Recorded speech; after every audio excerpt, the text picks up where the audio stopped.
Hello, students, and welcome to this edition of Video Tutor, produced by the Department of School Education, Nagaland.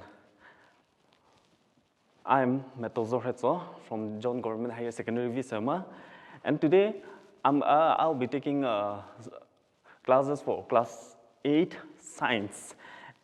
And for this edition, we will be covering Chapter 2, Microorganisms and Friends and Foe. As we are all aware today, we have been on lockdown due to the COVID-19 pandemic, and then our classes have been suspended and we are not able to go to school and take classes. This situation has made it more relevant for this chapter, as we will be studying about microorganisms, which is very, very similar to this COVID-19. So, as we move on, let's start a simple activity where, let's say, you take a look at your palm, or for that matter, you can look at in between your fingernails and try to see whether you can see any organisms in your palm or between your nails.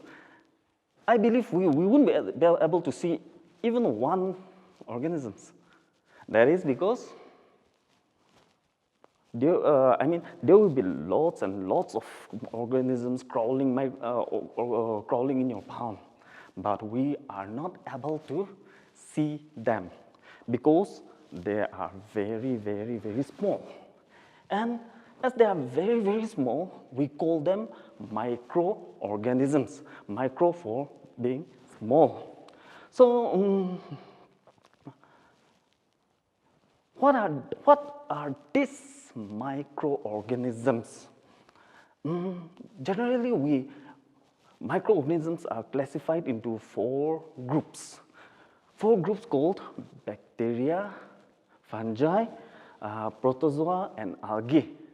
So these are the 4 groups of microorganisms.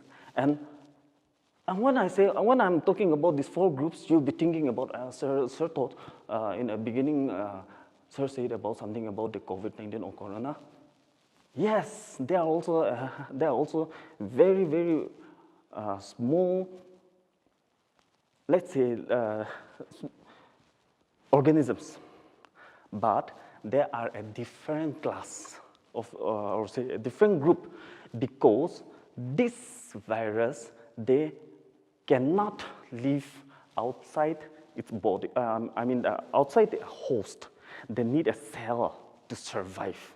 That means they will live inside a cell, they will get the nutrition, and then they will reproduce inside that cell. And if this virus, if they are outside the cell, then they cannot survive. They cannot survive in this environment. In the environment, they cannot survive. And because of that, we science people, we don't say that these viruses are living organisms. We say that they are non-living organisms because they cannot survive in the environment. They need a host. And that is why we also call them as parasite. What is parasite again? Parasites are those organisms that live on another organisms. They will get the nutrient from that organisms. They will live there. They will reproduce in that organisms while affecting the host. These are called parasites. So these parasites are, this virus is a parasite for us, and they cause a lot of diseases. Around us, we have so many diseases like the say polio, even your common cold, the influenza, and so these are some diseases caused by the virus. So that's why we are not going to say that this virus, the virus are not. They are non-living organisms. That's what we will classify them into. Now coming to our microorganisms, where do they live then? For a virus, it is living inside a cell, it is living inside a host, but what about the other microorganisms like the bacteria, the protozoa, the fungi, and the algae? Where do they live? Well, I tell you,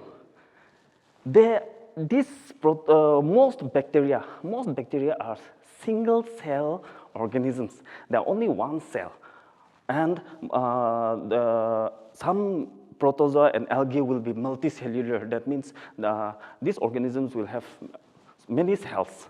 So these organisms, these microorganisms, we can be found in all area around us, in the environment around us.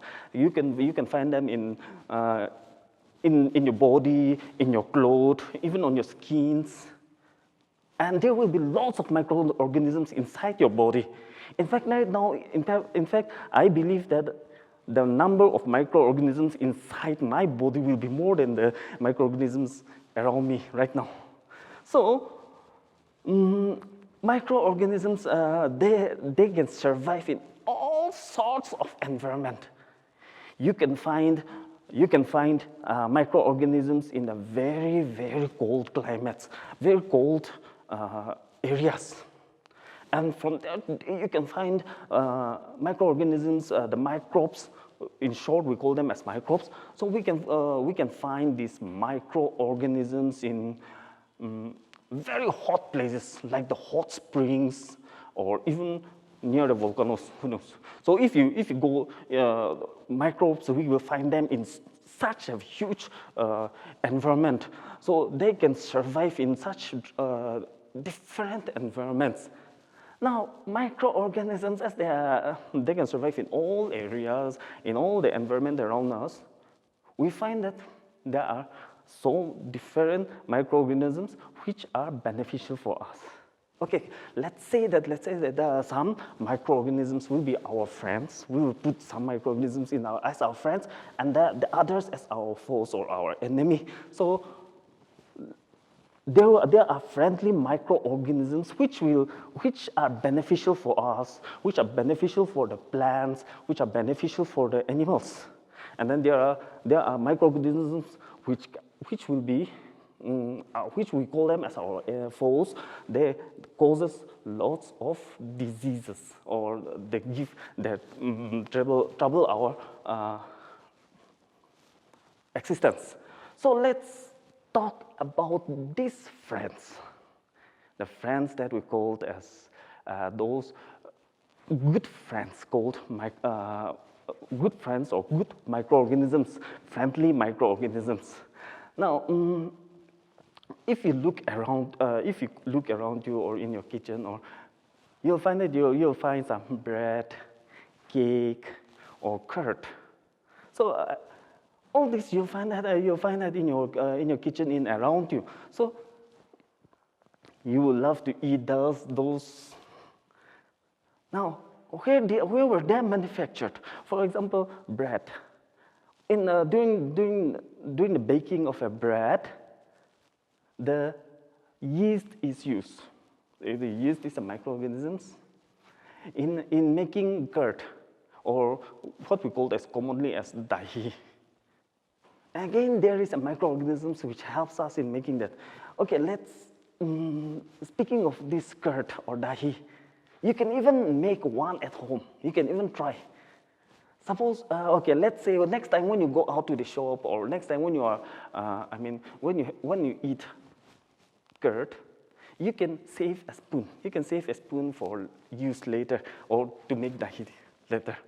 So let's say we want to make dahi at home. We want to make a fresh curd. Now you save that when you buy that curd and you are going to eat. You finish that. You save 1 spoon of that curd. Let's take some fresh milk, warm fresh milk, not hot.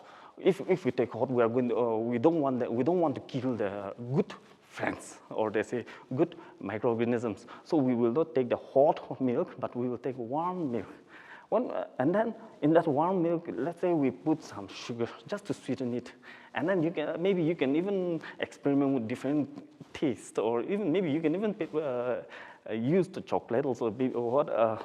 Okay, so in that warm milk, you add that saved curd or dahi, that 1 spoon. You put that and then you keep that aside for overnight or for 1 day. And then what happens is that during the time when you keep it for 1 day or overnight, during the time there is a bacteria called lactobacillus. That lactobacillus will start working on the milk. As it works on the milk, it will convert the milk into curd. It will convert the milk into curd, and by the time, by the next morning, or say the next morning, you'll have a fresh batch of curd lying there for you to enjoy. So, see, this lactobacillus has been helped us in making that curd. So this is one friendly microorganisms which we use today. And then not only that, we find in microorganisms are used widely in the industries, or we can use them widely in so many, commercially. For example, microorganisms are used to produce wine, alcohol, and then vinegar. So they are used extensively in commercial areas or in the industries. Now, and then there are microorganisms or microbes which helps us in cleaning our environment. They are sorts of like our sweepers. They clean our environment. And then they convert our waste, our garbages into harmless substances. So these are our friendly microorganisms. And then there are microorganisms which are used to make medicines. There are microorganisms which are even used in agriculture too. So, for example, when I say we use microorganisms to make medicines, okay, when you fall ill, for example, when you fall ill, your parents will take you to a doctor, and then after the doctor will examine you, and then he will prescribe you some medicines. And those medicines, and usually suppose a doctor has prescribed you antibiotics, and then he will say that you eat this medicine at this time for this many days. So that is his prescription, and you have to follow that. You have to finish that prescription. So what is this antibiotics or this antibiotics? This antibiotics is produced by microorganisms. There are substances produced by microorganisms which will kill the bad microbes that invade your body. They will stop its growth. They will kill those microbes, and they will kill the harmful microorganisms from your body.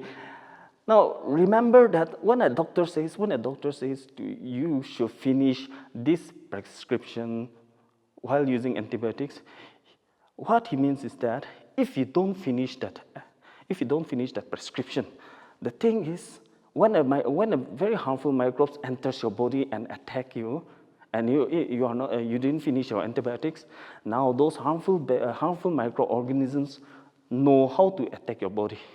They have known the way. They have known the way to attack your body. So now, what will happen is that even if the next time when you have the same antibiotics, since the harmful microbes knows how to fight those antibiotics, now you will need stronger and more stronger medicines. So that is why it is always finish the prescription given by the doctors. Now, in 1929, Alexander Fleming, he discovered these antibiotics. It was a sort of say by accident.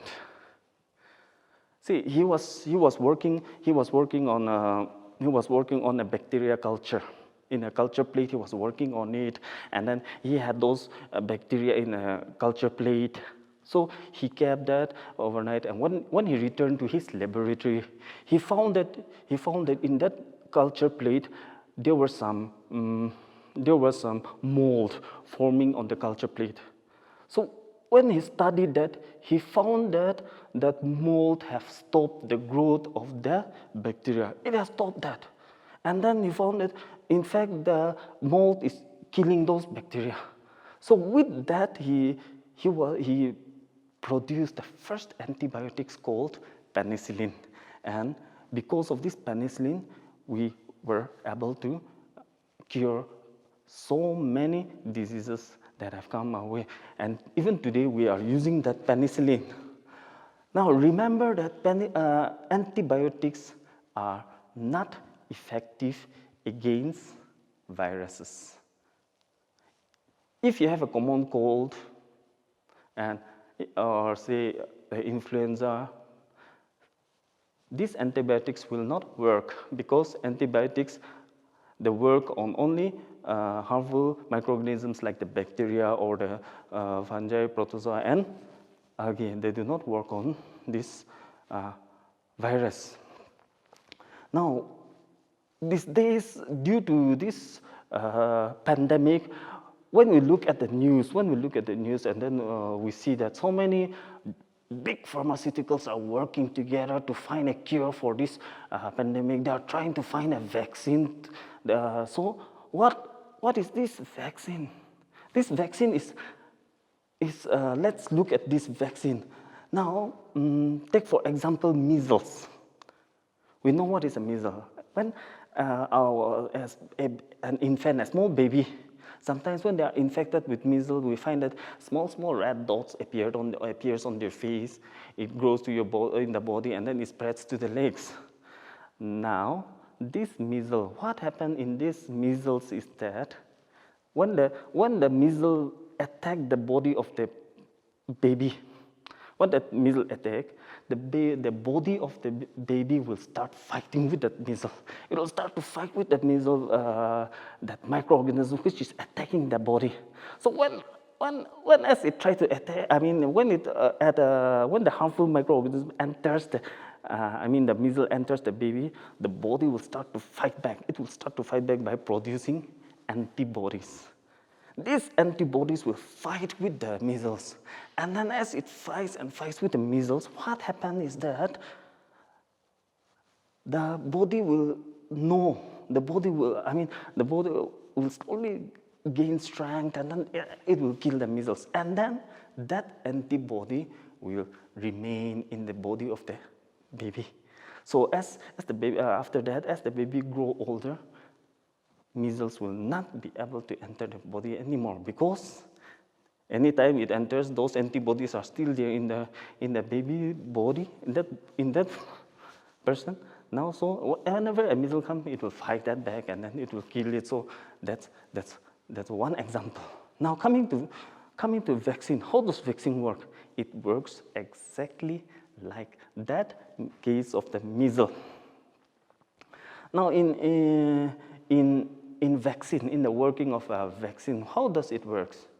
When you are vaccinated, that vaccine is nothing but a dead virus or a very weak virus.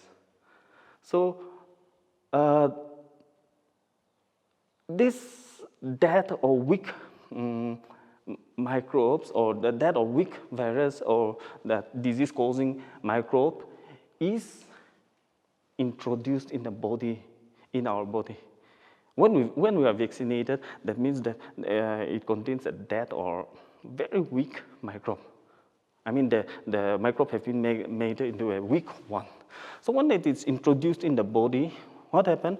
Your body will start to produce antibodies.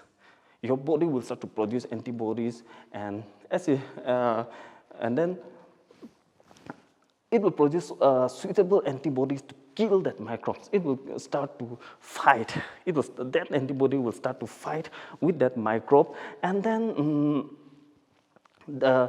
the antibody will be able to eliminate that weak microbe or that microbe which has been introduced in the healthy body. So after that, that antibody will remain in your body. And what happens is that that antibody, as he has fought the microbe, he will remember how to fight it in future. The body will remember how to fight that disease-causing microbe in future. So now, whenever this antibodies, whenever the new virus enters or the microbe enters the body, since the body has been vaccinated, as it enters, the antibodies will fight that and kill that. So, that is how vaccines works in our body, and this is how we have been vaccinated against so many diseases. For example, we have been vaccinated against hepatitis, tuberculosis, cholera, even the deadly smallpox, which we have not seen. Maybe our parents or our grandparents have seen, maybe, but after that, even smallpox have been eliminated from the face of Earth by vaccination. So this is how vaccines are produced. Now, as we are talking about the friendly microorganisms, our friendly microorganisms does not end in our body or in the food that we eat or in the medicines. There are so many friendly microorganisms in and around our environment. For example, they are there in the soil to increase the soil fertility. There are certain microorganisms which we use in the agriculture for increasing soil fertility by returning the nitrogen or the nutrients into the soil, and then they enrich.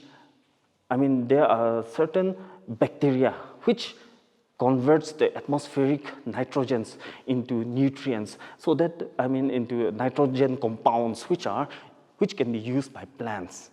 So these bacteria they convert those nitrogens into nitrogen compounds which are beneficial for plants. So they are basically increasing the soil fertility. So we can say that these bacteria are also our friends. And then if you look at a wastage from our home, for example, say you have at home in your kitchen, you have taken the potato peel and then you have dumped in the dustbin. Now your parents or you would throw it in let's say you have a pit and you have thrown all those plants waste in that pit. What happened after some few weeks or days or months? You'll find that at first the waste, the plant's waste that you have thrown in the pit, at first it will rot. Yes, it will give a very bad smell. But after some few months, you'll find that those wastage or those garbage which you have thrown in the pit, it turns into some fertile soil, which or say you can use into a manure, which you can use in your gardening. Now, how did that happen? Well, when you throw those wastage in the pit, you'll find that I told you before that there are microorganisms all around you in the environment. So what happens is that those microorganisms will start to work their way on those wastage, on those garbage, and then as it eats those garbages, as it work on the waste, what happens is that it is converting the nitrogen compounds, the nutrients, the nitrogen compounds, of which have become very complex compounds. So they are converting them into very simple compounds back to the soil. So very simple compounds so that the plants can use for its growth. So as we cover these friendly microorganisms, we find that not only in our food, or not only in our food or in our medicines, we find that these microorganisms are very, very beneficial for us not only for us, but for our environment, for the soil, for the soil, and even in cleaning our environment, or in cleaning our cleaning the wastage and our garbages around us.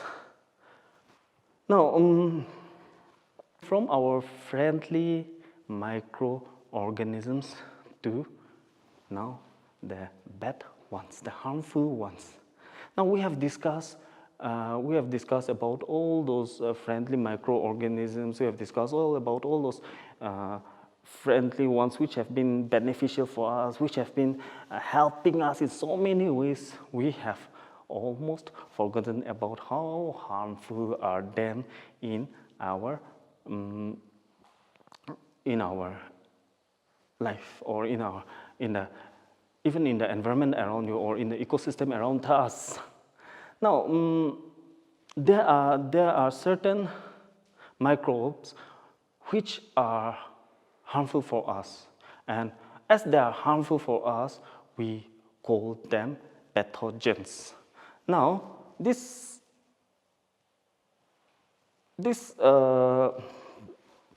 microorganisms which are foreign to our body, they enter our body, they will cause all sorts of diseases, all sorts of trouble for us. These microorganisms are called pathogens because they are foreign to our body, and they enter our body and cause all these diseases. Now, how do they enter our body? Well, there are so many ways in which these pathogens can enter. They can enter from the air we breathe, from the food we eat, even from contact with with the animals, or with contaminated things that have been, with the things that have been contaminated by the harmful microbes. So they can be transmitted in so many different ways. Now, for example, let's look at say a disease caused from an animal, transmitted from an animal. Let's take a look at malaria. We all know what is malaria. It comes from the mosquito. Many people think that the mosquito is the malaria, but no, I tell you, it's not the mosquito.